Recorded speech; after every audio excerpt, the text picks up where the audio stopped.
Yeah, so I think we're on the same page. So everything I heard from Mark and Beth. So just trying to give you a heads up, talking about the Columbike operation.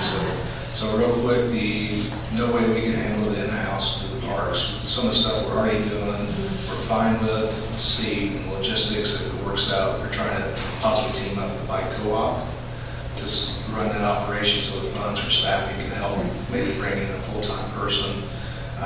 We're helping in kind with possibly the Donner Garage being a larger section, giving that up to the bike co-op and Columbike operation that could help both groups out. So that's where we have to look at, giving up storage and that kind of stuff, but we think we can handle that.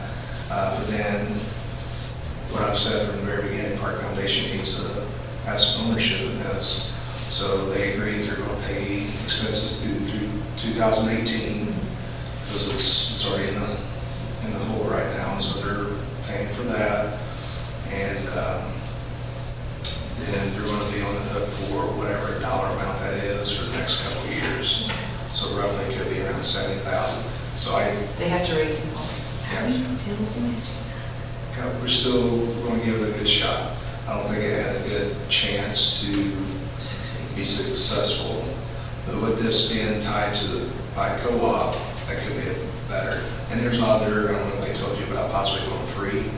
Yes. So actually getting rid of fees whatsoever, and that could actually help with going after sponsorships versus, they want to see, how many riders are going to give if it's losing all this money. So it might be kind of the marketing strategy for some sponsorships. So the two big initial funders of Columbike, Cummins and Columbus Regional, we both put in, I don't know, 200 or 300, I can't remember. We're both, we're not gonna, we want it to be given a fair shot because it hasn't been, and it was ridiculously rocky. But I also think, on the other hand, we're kind of tying their hands from the sense that we don't want to give them any more money until they fix the problems, and it's really, we're trying to push the ownership back onto the Park Foundation because it was their mess. It was Park Foundation's mess that has resulted in the situation that we have. So they really have to be owning it. And they want to wipe their hands of it, so now working with them, they know they have to have some ownership in this. But yeah, they just wanted to hand off the mess to Mark.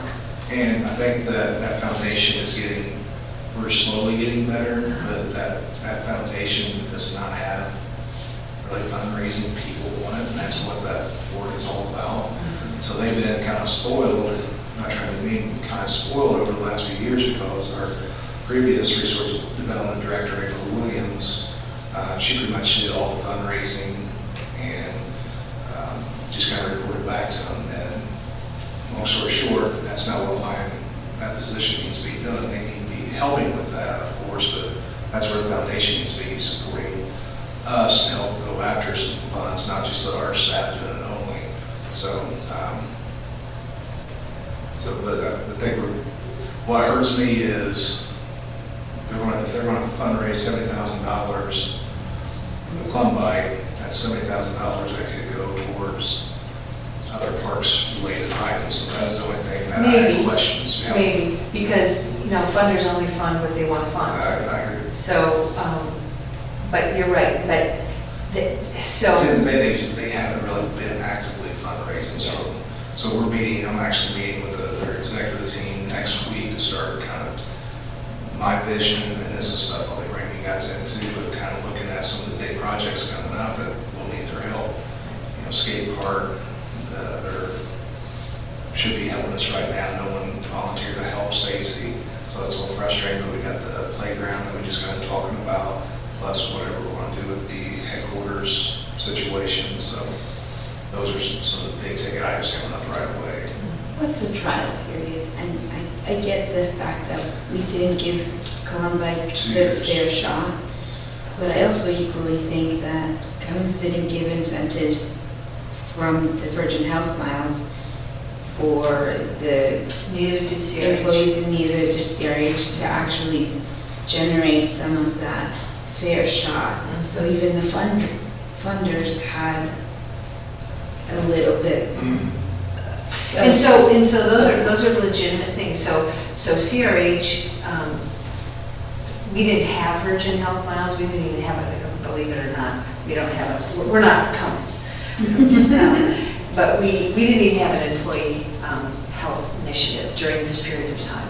We had a new HR director, and then he's been focused on other things. But we, starting in 2019, are going to have Virgin Health miles, or the Virgin Workforce Wellness Initiative. So we will have opportunities to do things like that we never had before. And we are going to be discussing, what counts and things like that. But even then, I just know how, in the hospital, you can't get people to leave the patients. You just can't do it. And the going back and forth between buildings, even though we do have more buildings now, it's almost impossible because people, anyway, there's a lot of true obstacles. I have a membership that I've never activated, and part of it is, well, there's 100 reasons.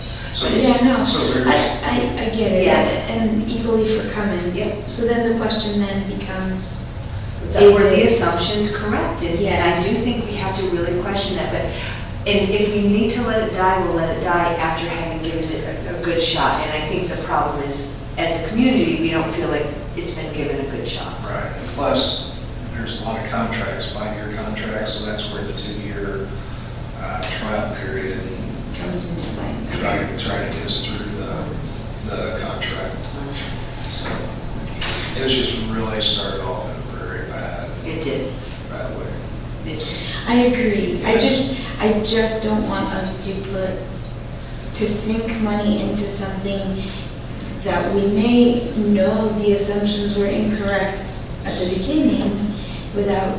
But here's the problem. Here's what Cummins and Columbus Regional are saying, is that if you just dump it, if you offload it without giving it a shot, it's going to be really hard to come back. Right. No matter whose fault it is, it's going to be hard to come back for any subsequent. So we're shooting ourselves in the foot. We have to bite the, now for my park board hat, we have to bite the bullet and give it a shot. But what's good about that park board hat-wise is really there's no funding coming from the park board or from the Parks Department. Yes. Before, everyone wanted just to hang it over to the Parks Department. Couldn't do that. So now we're pushing back on the Park Foundation where it originally started to have some ownership to get through, and we'll help out more, we'll help with marketing, someone else can, we can share information so we can cross-market different stuff. So we're not really on the hook for a lot of the operation piece of it. So if they want to use the facility that we have, we can adjust, especially for a couple of years for sure, where we can move some stuff around to accommodate a bigger community asset. So if you're combining something really good like the bike co-op with the Columbike, same mission. So do you know what the bike co-op is? Yes. Okay. So Yeah. I like the direction. It's going. Yeah, I do too. And I think that if the bike co-op and the bike park foundation, they could do a couple things. They could seek a capacity building grant from Heritage to build the boards of the park, the bike co-op. So build the strength of a board. Oh, okay. A capacity building, like what do you need to have on your board? That's what they're good, and that's what Heritage Fund is good at. And they do have those board capacity building grants that they could get, because if you guys merge, you're going to want to have a stronger board. Mm-hmm. You absolutely. And the idea is that the foundation would have a liaison that would always be on that board. Right. And Heritage you could seek funding for money to figure all that out. You could even pay a consultant, like Mindy Lewis is a really good board. And I think that could help, even bigger picture for the foundation. Yes, I do. Not just for this program. I do too. That's good. And then the other thing I suggested to Beth Morris, I said, you really should go to Heritage. If we're talking about bridge funding to, to help solve a unfortunate community problem, and it's broad, because it's about making it welcoming to, outside community members. It's about making it welcoming for employees of Cummins, for example, who come here who don't drive. There's a lot of people who don't drive. And so I think a case could be made for sort of bridge funding from Heritage. You guys, you just need to buy time. The other thing is, Yep, it's burning money. And I know he's taking care of stuff, but it seems like you could pay somebody to do at a much lower cost to just answer the phone or do whatever you can. and that's the thing, it's still, that's a report to me, so that's a Park Foundation employee.